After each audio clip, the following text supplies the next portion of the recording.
Viewer discretion is advised. Viewer. All right, so ladies and gentlemen, it is time. The moment you've been waiting for so long. It is the review that many people have been requesting for both of us, and that is Hereditary. Jerome, open up first, because I got lots to say about it. I'm waiting for you to say it. Okie dokie! Ladies and gentlemen, before I begin this review, let's go over what the definition of hereditary means. The definition of hereditary is the passing on of traits from parents to their offspring, either through asexual reproduction or sexual reproduction. The offspring cells and organisms acquire the genetic information of their parents. Keep that in mind. Ladies and gentlemen, welcome to our review of Hereditary. Yes, Asshole 24/7's latest film. And if you know me personally, you know I despise this motherfucking company for 3 reasons. One, Assholes 24/7, A24 got that name because how they promoted the film It Comes at Night and how they're being the biggest douchebags. Number 2, the apple doesn't fall far from the tree due to the fact that I created this nickname from. There's Happy Madison fucktards, and you got A24 fuck nuts. The fuck nuts come out of the woodwork and bash those who come off as someone who likes the mainstream. They're casuals. They only like Marvel films. Yeah, because they're fucking better. And number 3, most of the films comprises of boring-ass, pretentious art house bullshit or coming-of-age films that represent stupid or unlikable characters. However, there are some gold, some great key items into this pile of fucking excrement, such as the Rover, the Spectacular Now, Ex Machina, Locke, the Disaster Artist, yes, which is their best film, by the way, Free Fire, and others. Why? Simple. Because those films come off as if they weren't made by A24. Mm-hmm. Yeah, oh, and by the way, Lady Bitch. Moving on. Lady Bitch. I hate that movie. It's an overrated piece of garbage. What's up? About this movie. So now we're going to talk about Hereditary. Now, knowing my history with A24's horror films, it hasn't been very good. As a matter of fact, wait, I am tired and cranky. Well, you're always like that, Mr. Garrison. Be quiet. You be quiet. Damn it. That's probably him. That's probably him texting you, the asshole. And with the movie Room, shut the fuck up. We'll go to bed then, you asshole. With the movie Room, I thought it was good, but I think it was so overhyped or overpriced.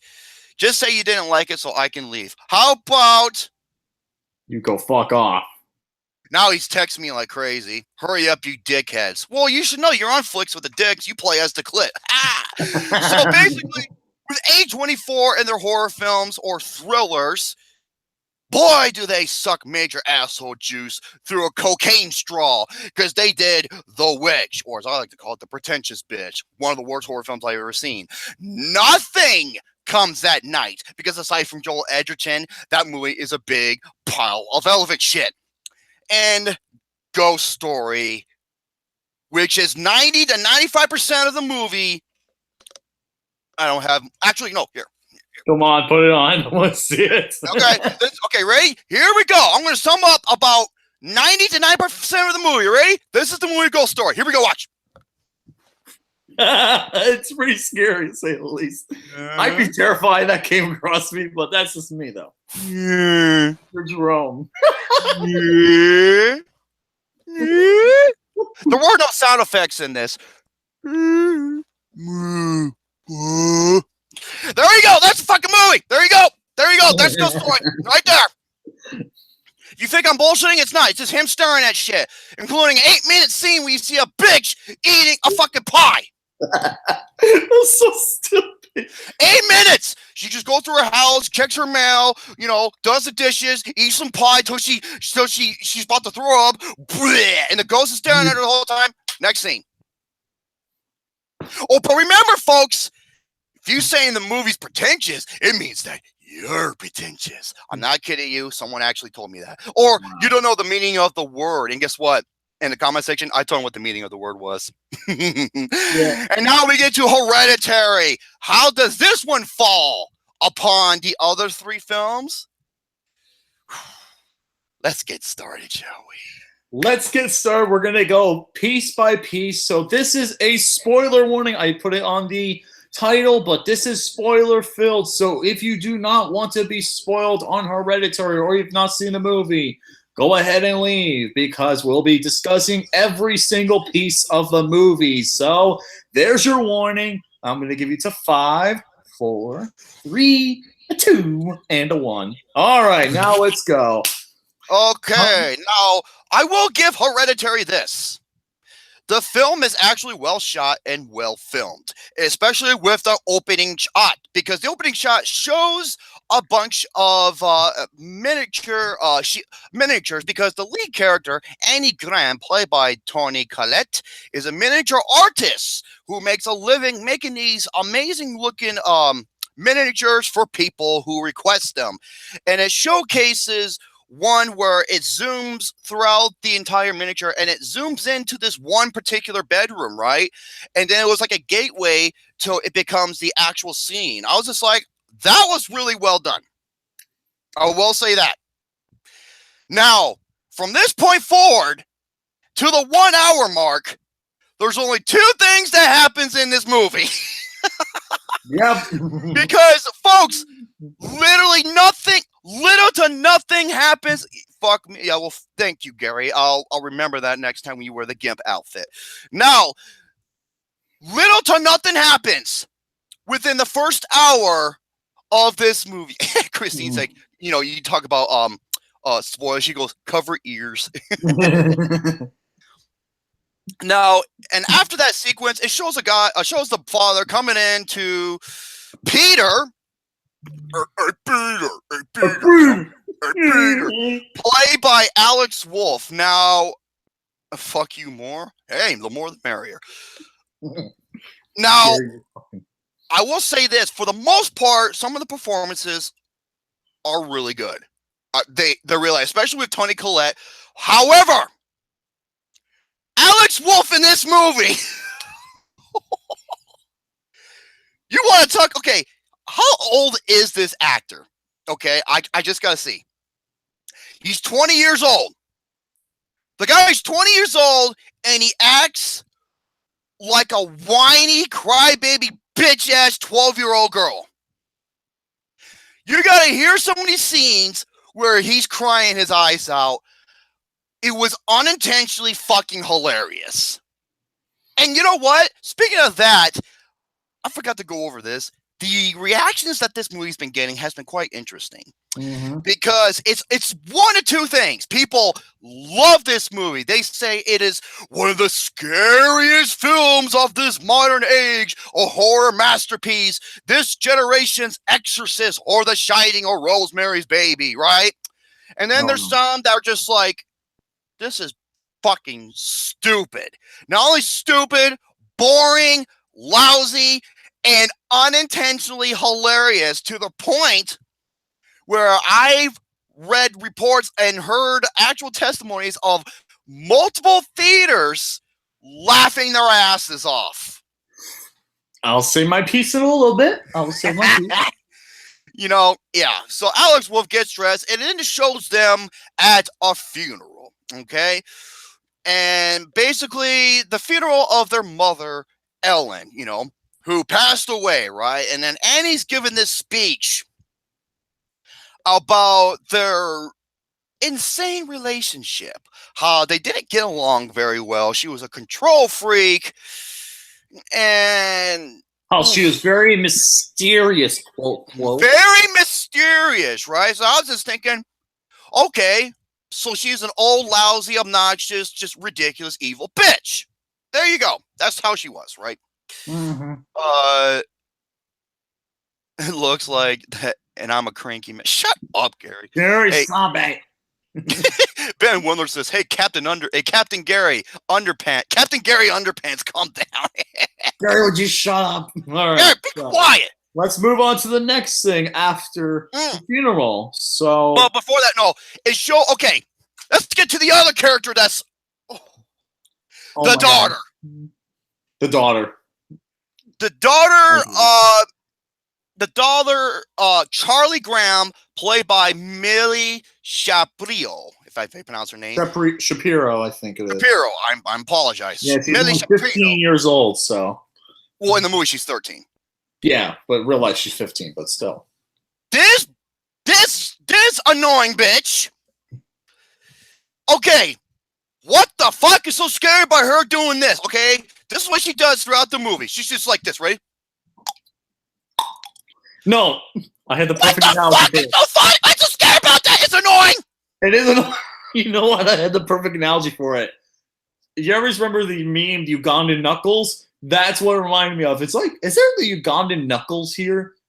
Because this is stupid. Because the Ugandan Knuckles, it was funny for a bit, then it got annoying because all the Ugandan Knuckles do is goes, "You do not know the way." Okay, you know what? That's what it reminded me of. You can make clicking type noises scary, and I'll give you an example. Look at the clickers in the Last of Us video game, or look at Predator when he's about to hunt a motherfucker. That's very, that's like surreal and sinister. Mm-hmm. When this bitch does it, like she's doing it when, she's giving out her sermon and she's drawing these fucking pictures, right? She's so annoying. Yeah. She was like a waste of time, okay? Now, let's go on to the next one. Now, it shows her, working on her figurines and stuff like that. And then also, they get a phone call. Steve, Steve, played by the father, Steve, I'm sorry. Is that the name? Yes, Steve Graham, played by Gabrielle Byrne. He is the best character in the movie, folks. The father is the best character in the movie. Why? Yep, I will agree 100%. He is the only character that's likable. He is the only character that makes any fucking sense. Yeah, thank you. And he's the only character that wants to solve everything for the greater. That he wants to solve everything for the best of everything. Okay. Pretty much, yeah. Now he gets a phone call. He gets a phone call because he discovers that the grave has been desecrated. Shocking. We'll get to that in a little bit. And then Annie goes to her workshop and she sees Ellen, right? Mm-hmm. And how this movie is. Remember how they say this is one of the scariest films, Ooh. No, it's not. You couldn't even wipe. You're not even worthy enough to wipe a quiet place's asshole after it takes a shit. Okay? And all this movie is nothing but tension and build up. There's no payoff. And there's a good amount of jump scares too. Okay, I love how people are like, "Oh, go watch and okay, go back to your jump scares." Guess what? Hereditary does have jump scares. Yep, there's the first one that they talk about is the bird hitting himself in the window. The fucking bird. It was like, if it was Wally Warbles, and then I would cheer because that asshole gave me a lot of Wally Warbles. Hey Gary, Wally Warbles. Not worth wearing the shining jock strap. Tiffany, it's not worthy enough to sniff it or even put it on for him. Wait, who's Ellen DeGeneres? Be quiet, okay, and then Ellen decides to go to a support group, for people who have lost their loved ones. And now this, like I said before, Toni Collette in this movie, except for a couple aspects, is outstanding in this movie, minus a couple of aspects. We'll get to those aspects later on. And there's this one take, almost a one take, where she's going over what's been going on with her family. Okay? And it was actually, and at first, I felt compassion for the character at first. But we'll get to later at first, because I'm just like, you know what? Whoa. Uh-oh. Okay, that's better. Because I can see where she's coming from. I can understand her pain. He's just like, okay. Gary. Oh, Austin. Lucas. Headphones. Got feedback. Shit on. Fuck. Give me a second. Put on your big bosom headsets. Sorry, folks. There's technical difficulties right here. We are waiting for Elsie Muscles, aka Elsie Bumblefuck, to put on the headset, and then he will hear clearly with no interruption. Sorry for the disturbance. How about now? Is that better? Let me see. I don't hear nothing now. Oh, no, I hear it. God damn it. Hold on. Plug it in. It is plugged in. I can show you Plug it. Okay, plug it in. Okay, here we go. Give me a second, guys. I'll be right back. I'm going to go get some headphones. 1 second. Okay. While he goes on and takes a cockadookie, I'll just continue on with the review to keep things up. So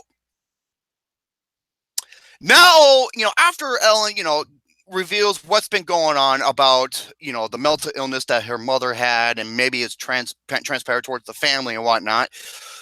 Days after, it shows Charlie, the fucking clicker, right? I'm gonna call her clickbait. So clickbait is sitting in school, and everyone's doing their homework, but it's showing her playing with this goddamn fucking ridiculous toy, and the teacher's like, hey, how about focusing on your quiz, and then you can play with this afterwards, right? And then all of a sudden, a goddamn bird just pow hits the fucking window, and it scares the shit out of everybody. Yeah, jump scare number 1. Let me put that in the live chat. The ending made me go, what the fuck? We'll get to that in a little bit. Okay, jump scare number 1. Pigeon hitting the fucking window. And let me check my notes. Okay. Now, we'll get to that, C.A. Cooker. And while... What the hell is this? Okay. Now, while the pigeon hits that, now it's during recess or whatnot, and Charlie just gets the idea of taking the scissors, right? He goes up to the dead pigeon that got, that ran into the window. I guess they were using Windex at the time. Remember those commercials when the bird hits that fucking that screening door, and cuts off the head of the pigeon. Why? That's not scary. That's just disgusting. Why mess with a fucking dead animal corpse? That's just not scary, nor is it redeeming. It's just fucking disgusting. Right? I understood that reference. And why? Because later on in the movie, she uses this beheaded fucking pigeon to make as a toy later on, or figurine, so to speak. Oh my god. And then it shows Peter, and it shows what kind of person Peter is. What kind of person is Peter? Well, animal cruelty. Well, the bird was already dead, but still, let it just fade away. Goddamn. And it shows. Oh, I'm back. You were breathing heavily. What the hell were you doing? I was trying to run up as fast as I can. You sound like you were pushing a humongous Lincoln log, and you got done. It felt like you just did a workout. Nope. But Okay, you guys talking about the bird getting shot? Yeah, and why he cut his fucking head off, and how she's going to use that to build something later on, because Stupid as fuck. They're trying to make it scary, but it's not scary. It's just fucking No, it's not. cruel and disgusting. If there were other kids watching a girl cut off the bird, I'd be like, "Ew, nasty." I'm surprised no one caught her doing it either. Exactly. That's what I was thinking. I'm like, how the fuck do you not see that? It's right in front of the school, in front of everybody. I'm just like, I don't know. Maybe they saw. I don't know. Maybe they saw a naked poltergeist. Oh, we'll get to that later on. Oh, dear God. And then it shows Peter and what kind of person Peter is, because he struggles in school. Why? Because all he's interested is this gorgeous high school student in front of him. And he's and the camera zooms in on her, shows her ass. Like Peter's like, man, I'm gonna tap that one. I'm high as fucking weed tonight, baby. Pretty much. Yep. So after that, and all he cares about is smoking pot. Okay. Pretty much. All right, and like I said, nothing happens until the 32-minute mark, and that scene, I'm just like, wow. That was probably the first one where the tension builds up and there was a payoff, even though the payoff is horrifying. But here we go. Now, Peter goes up to his bitch-ass mother, and he wanted to ask if he can go to a party. Yep, a high school party. But he lies because it's not a school event; it's an actual party. You know, Yep. where people go and try to get some try to get some nice, clean anal bleach booty hole, humping. Right? That's what they want to do. They want to get some ass. Pretty much. And the bitch mother. That's what I'm calling her. Bitch mother. Oh, I call Charlie clickbait. I would just call her "You Got Knuckles" because that's pretty much what she does. You got Knuckles, and she does have that similar body structure. You could not go away. Oh my god! And pretty similar mannerisms, and everything too. So okay, now and then Annie says, "Okay, you can go to the party," but Annie forces not only Peter but forces Charlie to go to the party, and Charlie doesn't even want to go to this party.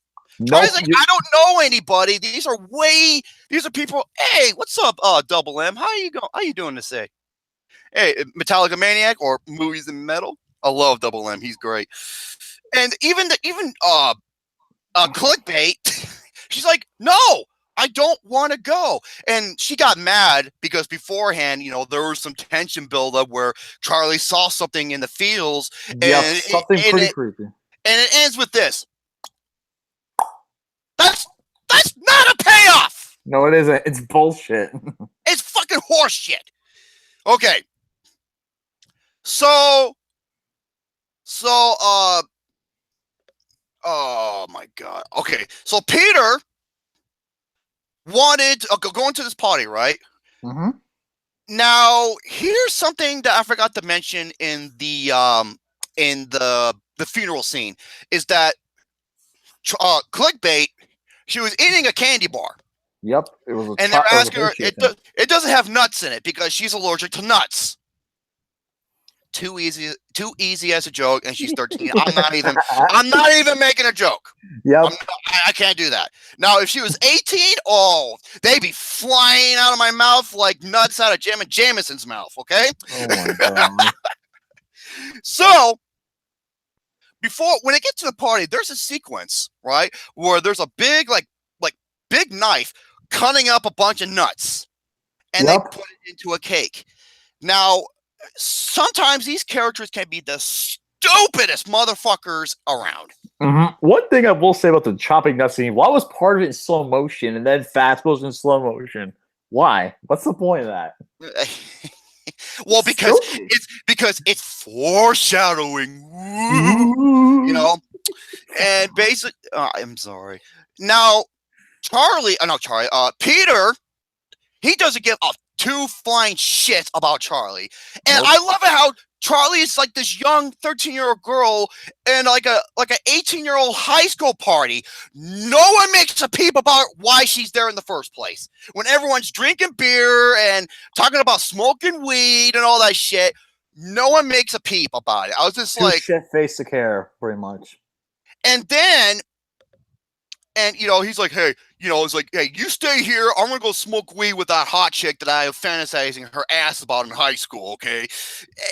So he leaves Charlie unsupervised. I'm just like, fuck you, Peter. You selfish, horny prick. Yep.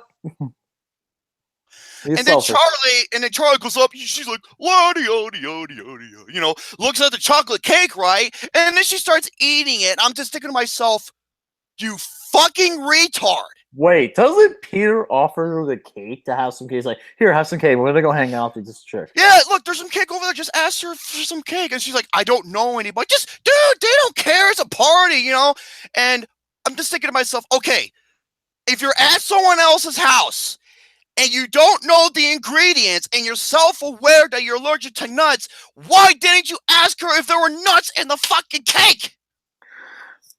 Lots of logic. Stupid! These characters are stupid! Yeah, it's stupid as hell. Yes, how can I help you? Hi, Mom. Do you have some Planters nuts for me? Quit yelling. Well, give me some nuts. Planters Mom. nuts, that is. Hi, Would you be Mom. quiet? Look. Planters nuts.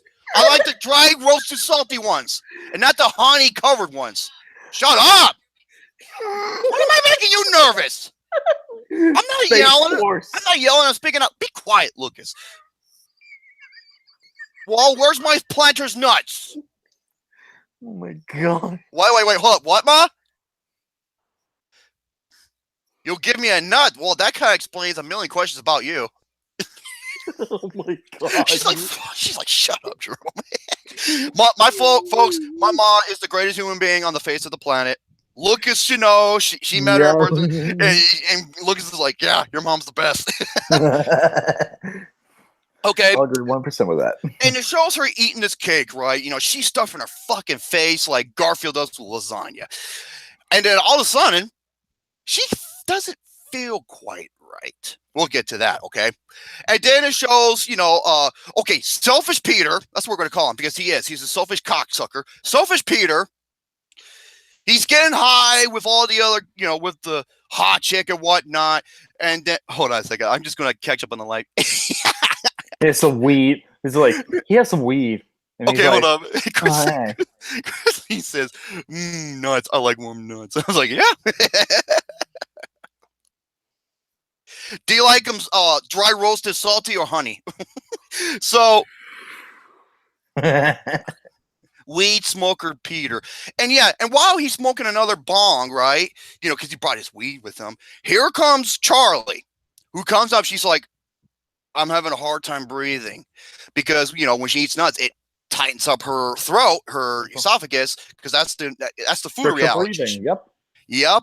And then all of a sudden he realized something is wrong. I was just like, well, yeah, you left her unattended and you told her to eat the cake, even though you didn't ask her, or, it's both of their fucking faults, right? Yeah, it was. Where was their EpiPen? Dry, unsalted cashews. Me too, Christine. So does Lucas.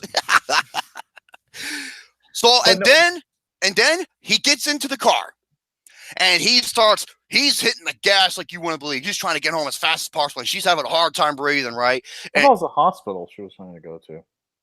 Or trying to get help in general. Yeah, exactly. And, this is the first major thing that happens in the movie, ladies and gentlemen. Yep. And then, the music is, okay, I will give another thing about Hereditary. The music is terrific. In some scenes, yes. I think the music is like really, it's like that ominous, frightening type music that works. Okay, it was the ER. I thank you very much for correcting me there. See, I can accept criticism. Like some people accuse me of that, right? So, I'm taking a picture of that if I can get a chance to. So, he's hitting the gas so fucking hard, right? Because she falls into this allergic food reaction shock, and he's trying to while he's high on marijuana. Okay. And then Charlie starts rolling down the window and just trying, and to stick like half her to get air because she can't even breathe. Okay. And then Peter. Yeah, okay, I'm taking another picture. You're fucking asshole. And then Peter sees something on the road. I think it was a dead animal on the road. Yeah, but it was a dead deer, I think. Yeah. And then he swerves out of the way to the right. And then here comes the telephone pole. And remember how Charlie was like, trying to catch some air? And then all of a sudden, pow! Bam! I was just like, off goes her head. No, and it decapitates her fucking. Now, this part, okay, I was shocked. I was just like, damn.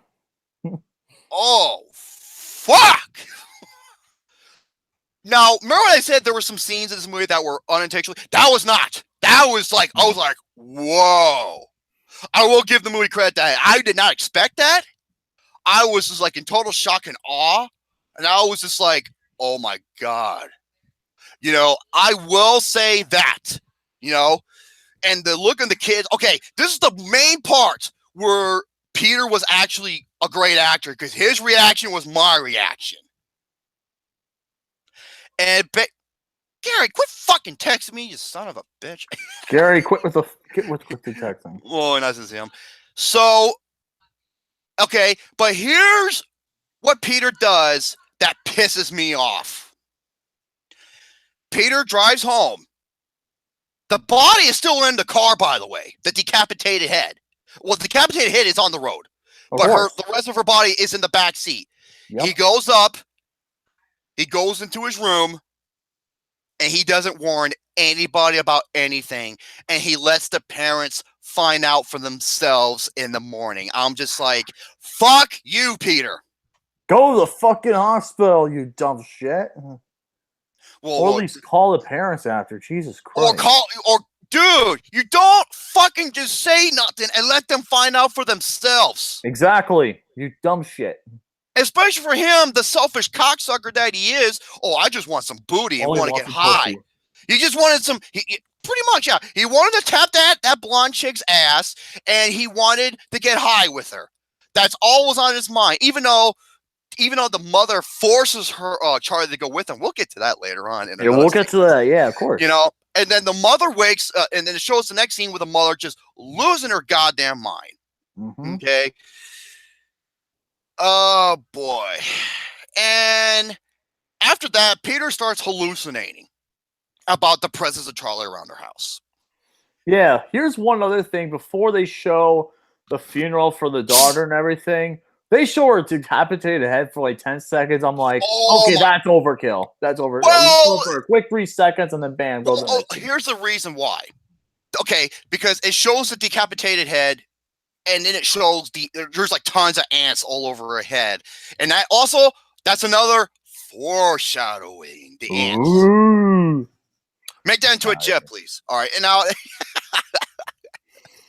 I fucking love Lucas, dude. He's my younger brother. We're the Swole brothers for a reason. Okay. This is the point where I started to lose my goddamn mind. I did too, because I was just like, you know what? Fuck you, Peter, and fuck you, and fuck you, Annie, for forcing her to go when she didn't want to go in the first place. Exactly. And fuck you, Charlie, for being a stupid ass and asking if there were nuts in the goddamn cake, which there was. They were chopping the shit out of him with it in slow motion, right? And not having an EpiPen available. Yeah, I mean, Peter Rabbit got it right. That's sad when Peter Rabbit gets one thing in a movie right. Yeah, a bunch of CGI. Would you be quiet? You tell me to be quiet one more time. Hi, Mom, once again. Be quiet. You tell me to be quiet one more time. I'm gonna get up. And I'm going to plant my foot so far up your booty, you'll be puking out my socks. And then she's going to shove a football up your ass. Shut the fuck up about the football. Wait, what was that? You do that one more time. Thank you, Hunter, for be quiet. One more time. I swear to God. I was going to say thank you, Hunter, for the Archer reference. Oh, my God. I'm going to beat you guys' asses. Thank you, Hunter. Anyways, yeah, it shows some fucking ridiculous CGI rabbit with clothes using their feet as slingshots, and even he had a fucking pen. Mm-hmm. Moving on, it shows now they're all, grieving because they lost their daughter. Well, even though Peter, everyone was at fault here, minus the father. Minus the father. Remember when I said the father was the best character? Yeah. He also has a thing called logic. Mm-hmm. And now Annie, well, she tries to return to support group. She's approached by this woman named Joan. I hate her. I hate this woman. I didn't hate her at first. I could see where she was coming from at first. Same. But there's this one scene that gave it away. We'll get to that. Here's one thing I would say, though. Why wasn't she in the first meeting? I don't know. It's very suspicious to have her come out of nowhere to say that. And it was just, I'm a recent member. But nope, she was not in that meeting when she first went. Nope. Stupid. Okay, you know what? C.A. Cooker, I applaud you. I want to read this. And it leads into the rest of the movie. The whole fucking movie could have been avoided if any of these goddamn characters had common sense. Thank you. Because none of them do. Except for the father. Yeah. Now, Romy, same here, but what happens with her character wasn't. We'll get to that. Now, hold on, let me just go through my notes here. You know, whenever my mom distracts me, she's like, you need to be quiet, win, right? Oh, and while she has that meeting, you know, talk to Joan, she actually meets Joan at her apartment, and she looks at her rug, and she's like, oh, that's a really interesting or welcome mat. It's like, it looks similar. We'll get to that in a little bit. Yep. Now she tells a story about her sleepwalking. Okay, she tells this to Joan. It sounds like Hereditary makes stupid kids look like How to Train Your Dragon. Wait, it sounds like Hereditary makes stupid kids movies like that look like How to Train Your Dragon. Huh? I don't know. It was hard. Can you reword that? Because it was hard understanding. So she was talking to Joan about she has trouble sleepwalking, right? To the point, I'm not making this up, folks, to the point where it leads to her standing on top of Peter and Charlie while they were sleeping on the bed, and they were both covered with paint thinner, and then which is highly flammable because, you know, paint thinner, she works on miniature figurines. And as soon as she struck the match, it wakes all of them up. Who the fuck does that? Stupid ass people. Yeah, I'm gonna sleepwalk, you know, and with a match, with a match and tons of paint thinner on top of me and my two beloved children. Stupid. But remember, the title's called Hereditary, so keep that in mind, folks. Okay, because that's their alibi. All right. Yeah. Now, yada yada yada, and that is the reason why Peter does not like her and cannot trust her. I was like, no shit, you trying to burn me alive when I was sleeping, you fucking crazy bitch. Okay. Okay, and then Joan. Oh wait, hold on. Trusted her. Oh, hold on a second. I don't want to skip no part. Okay, 54-minute mark. This is probably the best scene in the movie. No, 55. I apologize. I read my notes wrong. 54:04. This part made me want to hate Annie, that motherfucking bitch. Just hate her. Okay, the father walks in, and it shows Annie building this miniature. Oh yeah, I remember which one. Yeah, she creates and paints this miniature displaying the freak accident involving Peter and Charlie, with the telephone pole, the van, and it shows a decapitating head with drops of blood by it. Which is freaking weird. What the fuck is wrong with you? And these people just have issues. And hold on, Annie. Yeah, and then even the father's like, "What the fuck? What the hell is?" And this is what he says. He's like, "What the hell is this? How do you think he's going to feel when he sees that?" You know, talking about Peter. Yep. And then what does Annie say? She goes, "What? It's not about him. It's a neutral view of the accident." Yes, it is about him because he was involved in it, you stupid bitch. Yep, I will agree with you 100%. That is stupid. Oh my god, you fucking imbecile. People are selfish. She's selfish too. All she's not is herself. Oh my god! And the apple doesn't fall from the tree because Peter is completely selfish. It showed at the party and maybe else. You know, all he wanted is some pussy and weed. 55-minute mark. This is the dinner table scene. Yep. You know where now I will say this: the tension and the atmosphere behind this sequence is incredible, and Tony's performance here was just unbelievably awesome. You know, and the son was like, you know, the son is trying to make small talk. He's like, "Hey, Dad, this is really good food," because the dad cooked the food and not the mother. Yeah. And the son asks the mother, he's like, "Well," what? He's like, "Well, what do you have to say?" And she just goes into a fucking tirade. She's like, "No one, you know, and she's like, you know what? I understand you feel bad, but you never apologize for what happened, yada, yada, yada, you know?" And she just goes off and on. And then the son says this. I was just like, bitch, you got fucking owned, you dumb little whore. She's not She little. goes- She's just stupid. Well, stupid is an understatement. And she goes, well, what about you? You forced her to go. Yeah, She exactly. Thank you. She didn't want to go in the force. She didn't want to go in the first place yet. You forced her to go. And she had this look on her face. I was just like, that's right, bitch. It's your fault too. And the father's like, okay, that's enough. And then the mother just got up, pissed off, and walked away. I was like, good. You walk away because part of it's your fault too, you fucking asshole. Yep, she is a total asshole. Yep.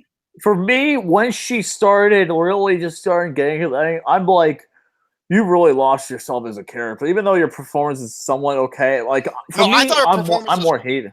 I'm not the biggest fan of this movie or any of the actors except for the father, because the father's the only redeemable character. Yeah, he is. And not only that, the character with Tony, I started to hate her when she forced the child to go to the party with her, even though she didn't want to go, and she was being an asshole about it. And then she made that figurine, and then she got on at the fucking dinner table about her son. She started losing. I started losing credibility with her when she started building the figurine. Building the figurine. Building the miniature figure. Yep, I was losing. I was just like, what the fuck is wrong with you? Exactly. I have no idea what was going on with her. Now, Lucas, I'm just going to take a little break. I need some water really, really bad. I'm more thirsty than a camel in heat. All right, so give me a few minutes, folks. I need some water. Go ahead and entertain these good folks. All right, so with this movie in general, I'm just going to go with the main things I really thought were okay in this movie. To me, the only really two really positive. There is some creepy imagery and some good shots, and the father character is really good. Otherwise, I hated everything in this movie. Even the mother character, for me, I just couldn't stand her at all. Her personality is beyond toxic for anything in this movie. Same here. I really did not care for her. Even how she came off with her thing about her mother, even though she wasn't the best mother, at least say something positive about her and don't negatively say shit about her. It's ridiculous. I don't understand her. Realistically, I did not understand where her character was coming from the majority of the time. She just felt like a bitchy character more often than not. For me, it's just really tough to get a grip on this movie, especially when I went in the theater and there is one thing that happened though, is the theater I went to actually had some good reactions, which does help with my experience with the movie, but it still doesn't improve the previews with all. But the only times the theaters they really got insane was with the car head scene. The one guy yelled, "Oh shit!" And then during one other scene in the movie later on, there is a interesting tidbit that happens with the end of the movie. Okay, the end of the movie, and everyone was starting to lose their minds, laughing hysterically. Oh boy, I cannot wait to get to this part. But yeah, my friends that I went to, they're not really hardcore movie viewers like we are. Like they're not hardcore. They only go see a few movies a year. But like, hey, they wanted to see this movie. It was like a 91% Rotten Tomatoes, and they thought it was gonna be a good movie. So we were all surprised. That's for sure. But the cinema score on this mountain. Usually, I don't follow cinema score but except for these types of movies, okay, the cinema store. What in the hell? Oh, is that guy on television? Ma, be quiet. Be quiet. Why do you keep distracting me? All right. Anyways, all right. Now here come. Okay, we're at the halfway mark. And by the way, this movie is a little over 2 fucking hours long. This movie felt like it took forever. Yep, it took forever. The pacing was terrible in this movie. No, it's beyond awful. And here's why. I don't mind a slow movie, but if you have no great payoff for all the tension and buildup, then what was the fucking point? Oh, but the payoff is at the end of the movie. Wait till you hear this shit. All right. It's insane. It's also supposed to be metaphors, quote. Well, I don't know. Yeah, metaphor.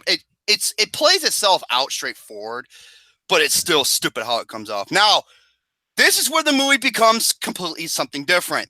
Because at the 1 hour mark, Joan, remember Joan? Yeah, the best friend. And she talks about how she was able to get in contact with her loved ones that that passed away, through a spiritual ritual. Stop right there. Right when she said that, I'm like, she's a bad guy. Yep. She is a bad guy. I'm calling it right now. Yep, she's involved with her mother somehow. Yep. And then I was right. That was another prediction I got right. Okay. Also, there were a couple of jump scares in the spiritual ritual. So that's jump scare number 2, the spiritual ritual. Yep. The main things are the chalkboard writing itself, the cup moving for the first time. Oh, the candle and a couple other things, right? Yes. Okay, jump scare number 2. Okay, there we go. Yeah, and, they're going through the spiritual thing. You have to say this particular saying, this particular saying. Why? It wasn't explained at the time being, but it does later on. I'm just like, are you that fucking dumb? Yeah, trust me. I was like, oh unbelievable. And she shows her how to perform this thing, and then comes this one scene. Now, okay. Remember the ants that were covering the girl's head? Yep, I remember that clearly. Okay, well, Annie's waking up, and she noticed a couple of ants, and they're all drawn, it's like an ant trail towards Peter. Towards his room. Towards Peter is, okay, the music was awesome. Like I said, I'm not thinking everything in this is totally awful, but the scene with the ants and how they're coming out of his mouth like herds and shit, that was fucking creepy, especially with the music. But what almost kills it, here comes the first unintentional hilarious scene in the movie. Toni Collette's mannerisms and facial reactions. The reaction she gives, I'm making a bet right now, they're fucking meme material. They're gonna take, like, a lot of people are like, oh my gosh, she deserves to become an Academy Award winner for this role.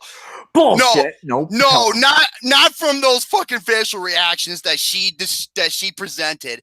Because who the fuck makes those reactions? What were some of them? Go ahead and start. I know, motherfucker. You know what? I'm laughing. There were some of them. Those were some of the reactions. You notice how I closed my mouth shut because I wanted to. Oh yeah, she was more. She was just like, oh my god. Okay, yeah, I'm gonna do it here, folks. Okay? She was just like, yeah. Take pictures of that, motherfuckers. I got one, motherfucker. Yes, I got one. No, you can go back to the fucking playthrough. Her face reactions were like, and they're all laughing in the chat. Yeah, and all of a sudden, the son wakes up. And he's like, Mom, what are you doing? He's like, you were sleepwalking again, weren't you? Mm-hmm. And then Anne says this to Peter. Ready? He goes, I never wanted to be your mother. Why? Because I was scared. It wasn't my fault. I tried to stop it. I tried to have a miscarriage. It didn't work. Who says that to their kid? And then all of a sudden she's like, and the fucking son Peter, he cries like a bitch ass. You gotta hear him cry. It's so cringe, It is cringy. I was cringing to the part where I was laughing, and all of a sudden she's like, and she lights a match and she lets herself on fire with paint there, and then it was all just a dream. It was just a nightmare. Mm-hmm. What a great way of wasting our fucking time. Pretty much. Oh, God almighty. Okay. I really don't understand how a mother could say that to their child, though. Like, seriously, I just don't understand how that was. Like, really, just what kind of mindset it takes.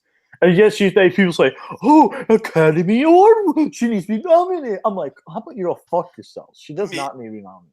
Now we get to, oh, wait. Okay, here comes another intentionally hilarious scene. Now it shows, 1 hour and 19. No, I'm sorry.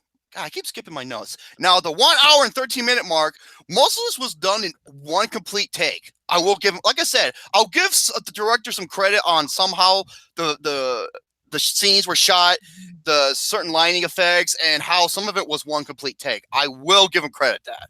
Because it was actually well done. But here comes the spirit medium scene when they tried to summon Charlie. They try to summon Charlie, and it is pretty ridiculous, to say the least. It's fucking ridiculous, folks. I'm sorry. And then all of a sudden, they actually, she's trying to convince the mother and father, like, hey, this is true, okay? And then when it happens, Peter starts acting like a bitch. This 20-year-old actor playing this, senior high school student who whines and complains like if he's a 12-year-old girl. It's so cringe. Okay, it's like he's on his period, pretty much. It's like he's having a period. Yeah, but you know what? I hate to say it, but he makes a good point. Okay, so, and all of a sudden, Annie is now possessed by Charlie, and the way she acts. This is another scene where I was fucking laughing. It's towards like the last 45 minutes of this movie where it just goes to downright fucking silliness. Exactly. It becomes so stupid. I don't understand. Yeah, she trusts. What the hell's wrong? She trusts Joan that this all works, even though she's doing this saying that she has no idea what it is. I'm just like, what the fuck is wrong with you, Annie? Exactly. Seriously. And guess what happens the day after it works? She goes back to the character Joan's house, and she's not there. I think she's dead, but she was just a vision the whole time, pretty much. That's what I think really happened. Well, not only that, remember that figurine that thing that Charlie was playing with in school when the bird fucking hit the window? Yeah. That's sitting right on top of the table. So, and she looks down and she noticed, remember that fucking welcome mat? Yep. Guess what? It was made by the same person, her mother, and that Ellen and Joan actually know each other, and they're wearing the same type of symbol necklace. Yes, stupid ass spoiler right there. And this is the highlight, mentioning the demon Palman, of King of Hell, who wishes to inhabit the bodies of vulnerable males. Hold that thought, ladies and gentlemen, because this plays a big factor towards the finale. Okay. Yep. And before that, remember that notebook? The notebook that Charlie was writing in? Her terrible drawings, pretty much. Her drawing's so bad that fucking... Even though one puppy drawing on her wall was pretty cool, but otherwise... Yeah, she draws... Her drawing is so fucking bad that Daniel Day-Lewis from My Left Foot can draw something better than her, okay?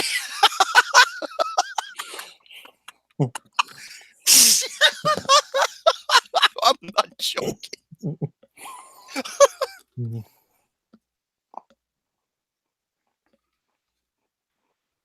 Oh my god. That was awesome. That was a great pun.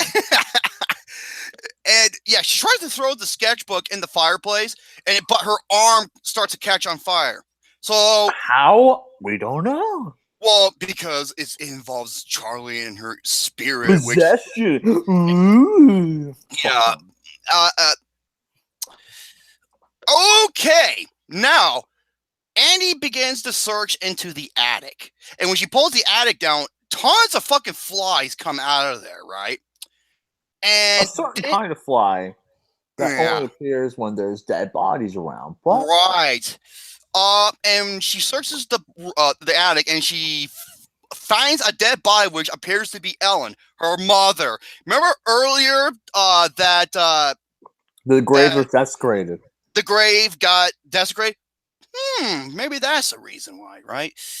And it realized the same symbol, the necklace, and that was in the books, when she was reading through the pages that showing Joan and Ellen and all that other shit. Yeah, the symbol was on the wall in blood.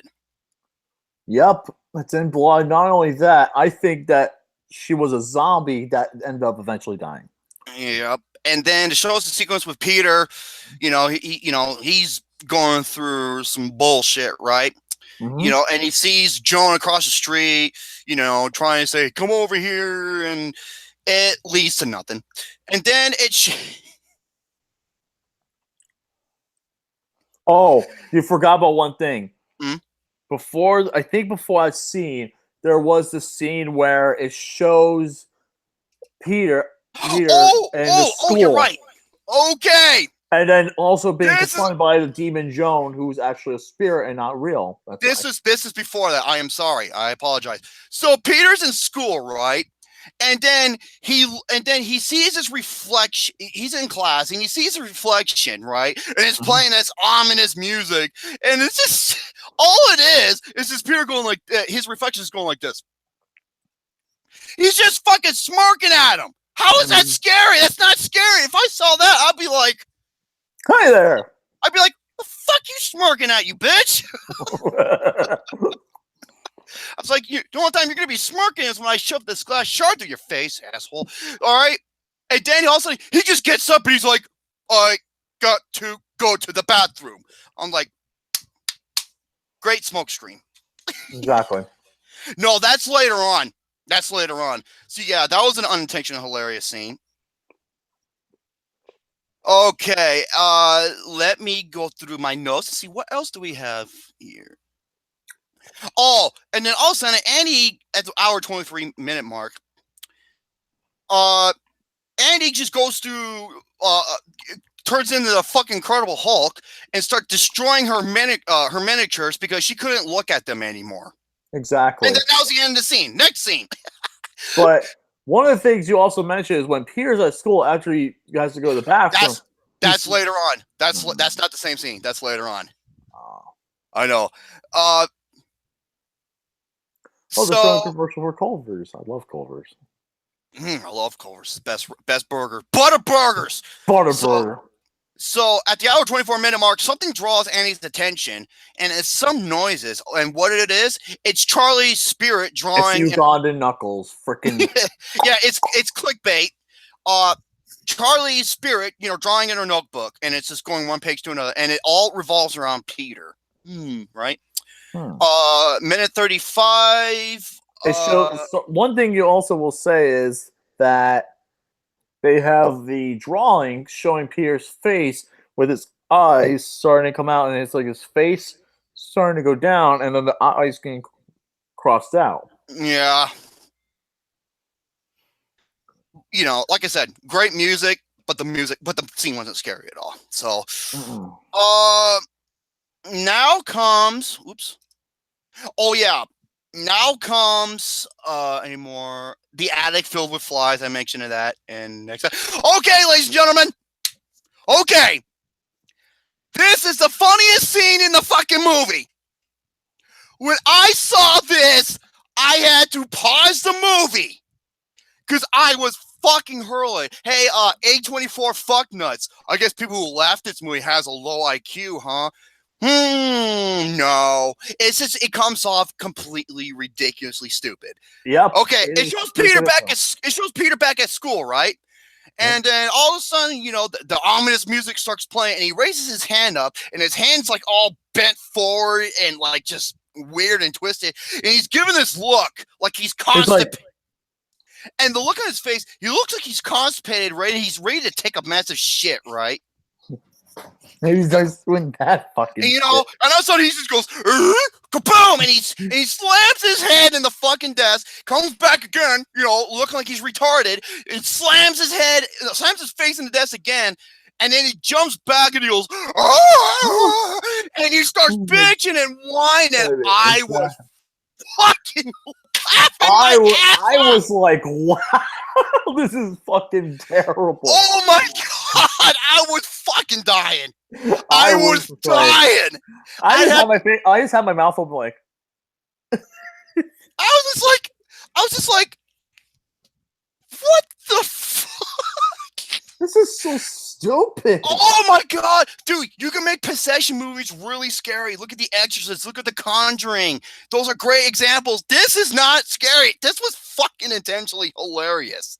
And he breaks his fucking nose, right? And all the kids are like. One kid's going like this, recording it. I'm like, are you kidding me? This is so beyond stupid. This is when people in my theater started to laugh their asses off And there's Thank you. more of it. You know, of course, the fucknuts would be like, "Oh yeah, people can laugh at that because they're not because they prefer their jump scare mainstream horror films." I was like, "No, because those horror films like A Quiet Place are better." You know, I have a prediction right now. Just to say, I have a prediction. The Five Nights at Freddy's movie will be better than this movie. I'm predicting right now. I think the Slender Man movie would be better than this. I think it could be too. I think it will be too. I'm sorry, dude. Now, it's like I said before, the music is excellent. However, what made it even worse is that it was towards one of the most ridiculous, retarded scene, or one of them, in the... Wait, it kind of shows that a horror movie is funnier than any comedy movie. Dude, this movie had me in stitches at times, but not in a good way, okay? Same. It's just like, I'm sorry to say this, Jerome, the Zoolander 2 moo scene where I was fucking dying as hell. I was laughing so hard I was dying. Damn it, Lucas. I'm sorry, I had to mention it. Okay, here we go. Hour 41 mark. The father gets a phone call as to what happens. And then Annie comes in, you know, like, you know, they're helping him, you know, putting him in bed because, you know, he knocked himself out because he broke his own goddamn nose, right? Mm-hmm. And Annie was talking about all the things, you know, you have to connect the dots, you know, with Joan, with the symbol, with Charlie, with what's going on and everything, and the attic. And he's trying to talk to her husband. And then he's like, are you fucking nuts? You know, like he's like, yeah, I don't want to blame him for having that type of reaction. And then he goes up to the attic. He comes down and he goes, why didn't you contact the police? And this is what Annie says. The police cannot help us. You are fucking stupid. Congratulations. Oh my God. Giant buzzer right there. Ding, ding, ding, ding, ding. You are fucking stupid. No, you know what? It'd be like that buzzer from Family Feud when they get an answer wrong. It's like, yeah. So what she's telling her, please just throw she puts paint thinner on this notebook, right? No, I thought it was like lighter fluid on it. It was lighter fluid. I'm sorry. Because, you know, she's got that, you know, paint thinner. She works with figurines. That kind of makes sense. Or lighter fluid and whatnot. And she tells her husband to throw in the fire. Right there, I made a prediction. I'm just like, watch. If the notebook's going in there, he's going to get caught on fire. I predicted this. Like, I was already just starting to lose it. I'm just like, what in the actual fuck?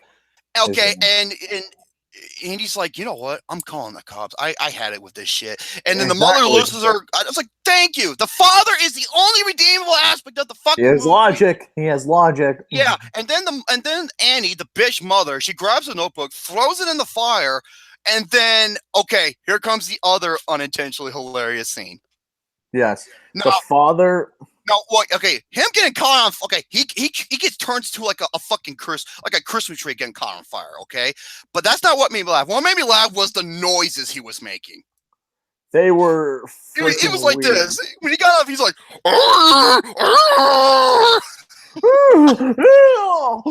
that's what the noises he was making, dude. And then shows the mother, dude. She gives like this weird reaction, and then she's possessed. Her fucking facial reactions, I had to pause the movie again from laughing. That's when everyone in the theater started to die laughing too, where I was just like, my friends were just looking at me like, what the fuck is going on here?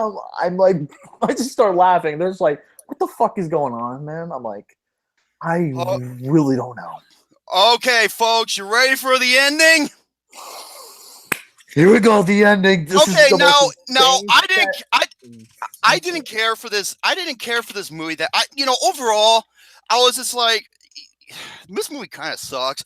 But this ending, folks, this is one of the worst endings I have ever seen in my entire life. Here we go. Peter wakes up from his rhinoplasty.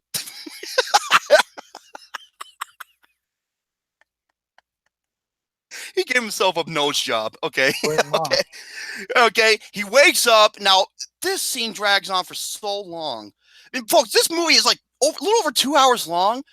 Lucas, would you believe that the original director's cut is 3 hours long? What? No. I'm taking like 800 pictures of that. Folks, the original cut of this movie is 3 fucking hours long. I'm not watching it. Hell no. It's like, dude, the 2 hour and 2 hours and 7 minutes of this film was already long enough. That's another problem with this movie. It felt so fucking long. It did. It was terribly long. These were drawn out so long. Okay, now comes now this is also with the ending. There is one scene in particular where the entire theater lost their freaking mind and was dying laughing. I think I know what scene it is, but okay. I know it says. Go ahead and explain it, though. So here we go. Peter wakes up. You know, he's just tiptoeing throughout the house, and he locates that his father's dead body is burnt to a crisp, right? And then all of a sudden, he notices that Annie, who's now possessed, is now chasing after Peter, right? And this is like a cat and mouse chase, right? And then a demonic Annie, and then, you know, he hides himself in the attic. I was like, okay. And then here comes the other scene that had me laughing. It's like I said, the final 45 minutes is completely silly to where Annie starts banging her fucking head upside down on the fucking attic door. I'm just like, you know what? Someone take that scene, turn it into a GIF with some heavy music, like, and someone her like head bashing her head to the wall. It's okay. Insane to say the least. And now, while he was in the attic, now Ellen's followers, okay, the cult members, ends up flash up in the darkness, completely naked, by the way. And then Peter looks up and he sees his mother Annie in the rafters, beheading herself with a fucking sharp ass wire. No, it's 2 sticks. She has one on one hand and then on the other. She's just yeah. It's one of those. It's like you grab a stick here, another stick here, and you go like this. Okay. I was like, "Come again? Please come again." I was like, oh, okay. And you know, she's doing it faster and faster and faster. And all of a sudden, he looks and he sees another one of the followers, you know, butt naked. He's like, "Come here," and he couldn't take it anymore. And then he jumps out of the funnier than the Bye Man. Ooh, a wire Garrett. A wire Garrett. I think that's how before they see, you forgot one thing where he's trying to run around and he goes into the main, like the living room and everything, and then the funniest fucking thing ever where everyone's dying, literally the woman's body completely just flies out of nowhere. Then like the most cartoony, like, oh my god, it just flies out of nowhere.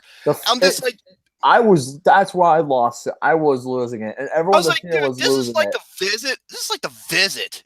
Okay? Everyone was fucking dying. Everyone in the theater was losing their minds. You know, and he loses his goddamn mind. He couldn't take it anymore. And he jumps out of the fucking attic window and falls so far. And I thought he was dead. I didn't think he was because he was knocked unconscious. I'm like, dude, he fell that far, face first into the ground. He should be fucking dead. But that was more soil and like plants and stuff like that. It has a bit of a cushion a little bit, but still. Now the finale happens. Gary's like, I just drew some boobies. I was like, yeah, you would do that, Gary. Okay. Of course, Gary. Now a pulsating light appears to enter Peter's body. Remember Palman, the king of hell? Yep. Okay. He wakes up and he notices like these people are fucking butt naked in the woods. Yep. And then he sees the corpse body. Okay, he sees Anne's corpse's body levitating into this family tree. I forgot to mention this. Yeah, the family tree to where Charlie always loved to sleep in. Okay. Yeah, pretty much, and it's like has like a creepy light in it, and it was like always illuminating. And sometimes in one scene, especially when Peter has the scene with his ant, where the visuals of ants are covering all of his body, that's where like the thing goes Gee, orange and red. There's a lot of headless bodies. Ooh, symbolism, right? Exactly. All right, and then so he enters. So here we go, folks. Get ready for this. This is beyond terrible. Jerome, explain it. Okay. He enters this treehouse, and he notices that all of Ellen's cult following are all there, just bowing down, Butt ass naked. all butt ass naked. Some of them without a fucking head. Yep. More And symbolism. Fucking bullshit. Yeah, and the headless corpses of the mother and the grandmother and everyone else, they're all bowing to him. And they're all oh my god, I can't believe I'm mentioning this. They're all bowing to this structure, okay? The structure of that looks like it was made out of aluminum, of Palamon of King of Hell with a crown on his head. Okay? Mm-hmm. And then Joan, remember Joan? Yeah, she greets him as both Charlie and Palamon, the King of Hell. And he takes this, what looks like this fucking Burger King crown. Yeah, it does look like a Burger King a little bit. It looked like a Burger King crown, puts it on top of Peter, because remember, he's now possessed by Charlie and Palamon. Remember, because they want to take bodies of males? Yeah.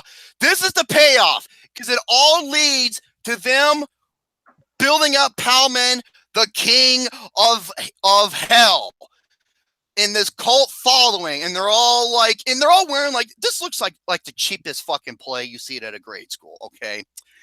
You know, and he states that he has been freed from his female hosts and is now free to rule over them.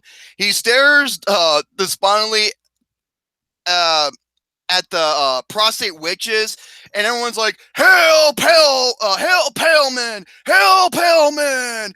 And the movie ends. Yep, it ends with Hail Palamon, Hail Palamon, Hail Palamon. We're all way down, and then the fuck? You tell me this was the payoff? This whole fucking movie was a payoff to see these ugly, naked-ass bitches, some with no head, of this guy being crowned the King of Hell with a Burger King crown? Fuck you, movie! Fuck you! Exactly. This is one of the dumbest endings I've ever seen in a horror movie. This is the worst ending I've seen all year. I don't think nothing is going to top this. Now, folks, nothing is topping other than the 50 Shades clip show ending, which is stupid. No, I think this one's worse. Way worse. This is way worse than that. Because this one, I'm just like, this was the fucking payoff. Throughout this whole movie, all the, Hereditary, the scariest movie. Dude, there's the scenes where I was intentionally laughing. And you'd be like, oh, you just didn't get it. No, folks. Wait, would you say it's the best A24 horror film? No. Kevin Price is right. Did you join late? Folks, okay, originally I was going to give this like 2 to a 1.5 out of 5. Because like I said, Toni Collette's, hold on, shut up. Just, would you let me fucking speak, you son of a bitch? All right. Because of some of the great visual shocks, the way the director and how he uses the camera to his full advantage. Some of the sinister music is great, and the performance by Toni Collette was fantastic, minus her stupid ass fucking mannerisms and facial features, which it took me out of the movie. And then we get to this ending, and I'm thinking to myself, thank you. Tiffany says they were wearing Goodwill clothes in the movie during the final shot. Oh, that does make sense. Dude, it looked like they were it looks like a retarded version of the toga party from Animal House. Yeah. Folks, the ending ruined this whole fucking movie. It did. Because this whole movie was built, was leading up to this moment. 0.5 out of 5.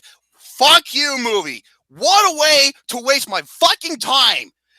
I was just like, okay, it's not as bad as The Witch or It Comes at Night, but after that fucking ending, fuck you.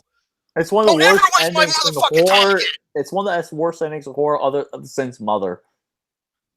I think Mother is still the worst. Of course, Mother's the worst. Of course, but because I gave that a -1, and out of 900 movies that I have seen this decade, I've only given 3 -1s, and Mother was one of them.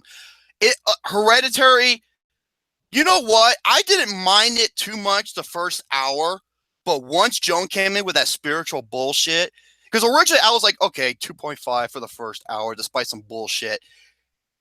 It just got worse and worse and worse to where it got so silly, unintentionally hilarious, and that fucking ending. After it was over, I was just like, after it was over, I'm just like, what the fuck was this? That was my reaction. 0.5 out of 5. This movie is fucking garbage.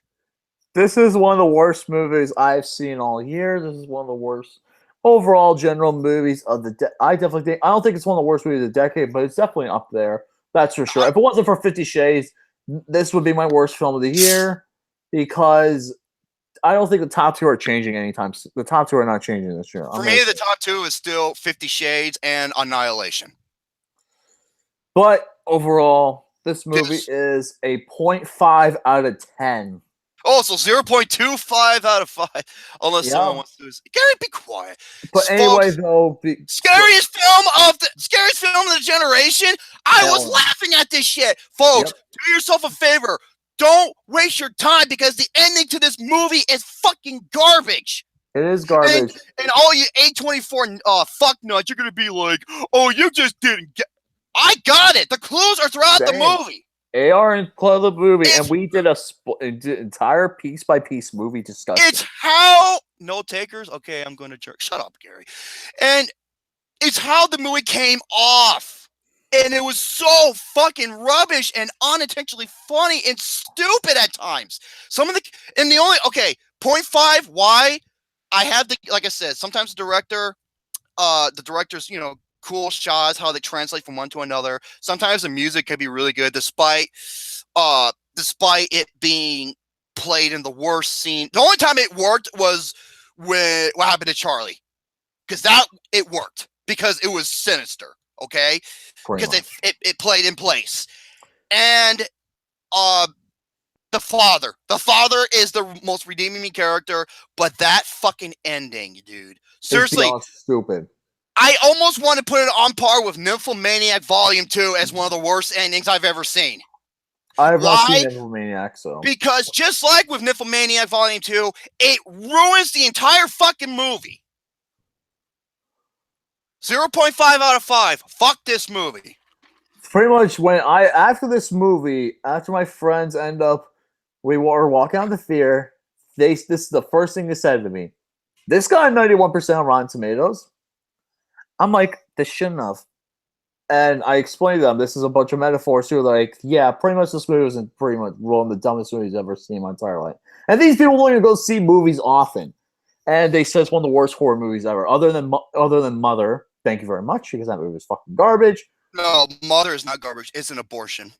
Yeah, you're right. But anyway, 0.25 out of 5, 1.5 out of 10. There's one that 50 Shades in this movie are not being topped. I'm going to say that right now. But then again, I have not seen Overboard or The First Turd. Well, The First Purge is coming up in a little bit, and we got to do a review on that movie. That's so, Jerome, come on. We can make it through this movie, and we can make it through The First Purge. Change the moronic butt plug. I can't stand that motherfucker. As Joe Durrell from Domino's Own Breaker would say, yada yada to say.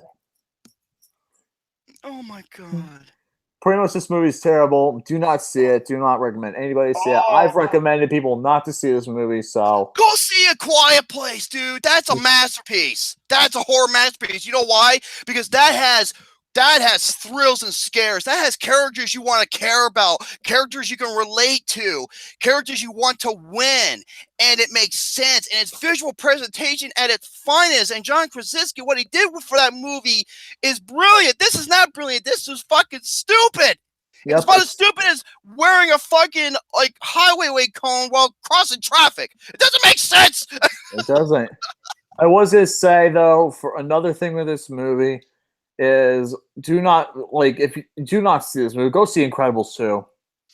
I will be seeing that in the short time in the near future. Dude, it is definitely worth seeing. 14 years worth of weight, that's for sure. Miss Elastic is thick and juicy. Look at that nice booty.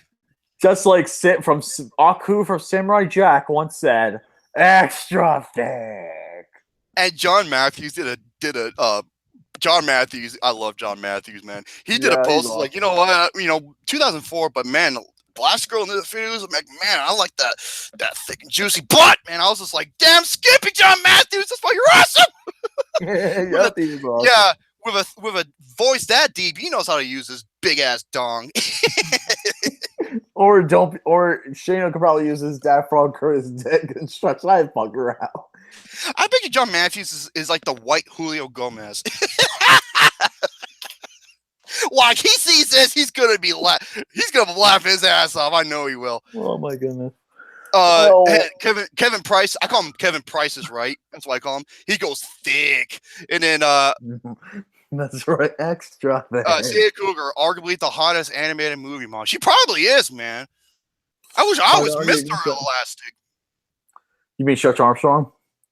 Shit, I'm not gonna be stretching my arms. If that's or what Mr. or B. Richards. Okay, that's it. We got it out of our system. Fuck this movie. Assholes 24/7. You prove to me yet again that you are fucking garbage. You are off. You are awful. You're pretentious. You are stupid, and you are just goddamn ridiculous with your fucking horror movies. You are 0 for 4 now, if you count Ghost Story as one. Okay, if. And you know the funny thing about these movies, all these movies have in common? The audience fucking hated them. Yep, they all hated them. A trend that once again continues. Oh my god! I swear to God, if I see a horror and A24 put together, I'm just gonna be like, "Where's my fucking taser so I can if I can fry these fuckers with a taser gun?" Make more movies like Free Fire or Disaster Artist or Lock, not this bullshit. Of course. Do not do this. It's just stupid. Make movies like Disaster Artist. You know what? I'm just gonna I'll let you close the show. I'm just gonna say once again, motherfuck assholes 24/7 and the fuck nuts. And if you excuse me, speaking of Elastigirl, I'm gonna look up some Rule 34 starring Elastigirl with that nice, fine, big booty ass.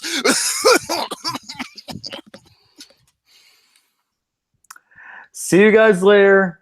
Stay awesome. Have a great night. And once again, this movie can suck the devil's dick. Good night, everybody.